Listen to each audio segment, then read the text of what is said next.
শুরুতে এক হাঁড়ি দুধ জাল দিয়ে রাখছি মশলা দিয়ে ঘনভাবে, পরে সেমাই ফিরনি যা করব সে করা যাবে না। আসসালামু আলাইকুম, ঈদ মোবারক সবাইকে।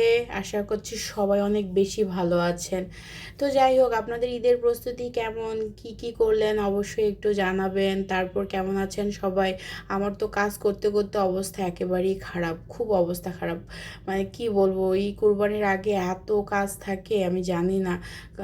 আমার তো মনে হচ্ছে সবারই কাজ থাকে, তাই না? তার উপর খালারা যদি একটু থাকতো, কি বলবো। আর আমার তো ছোট ছোট বাচ্চাগুলো, আল্লাহ, এদিকে আমি গুছাই, ওদিকে গিয়ে সব আবার এলোমেলো করে দেয়।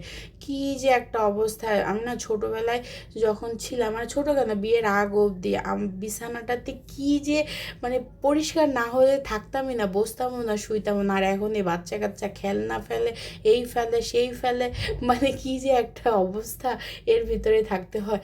তো যাই হোক বাপুরে, এগুলো শুনাইলে শেষ হবে না জীবনে। আর এই তো এখন দেখলেন আমি একটা কি রোস্ট করছিলাম, যেন মানে কালকে সকাল অবধি আর ঝামেলা না হয়। তো এই মানে এই জন্য দেখি যে পরে রোস্টের মধ্যে তেল বেশি হয়ে গেছে। এই তেলটা কি করব।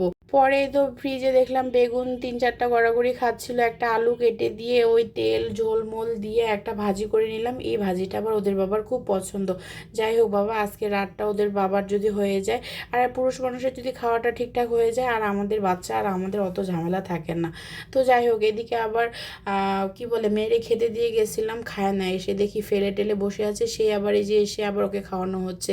তো ঠিক আছে, সবাই ভালো থাকবেন, টাটা।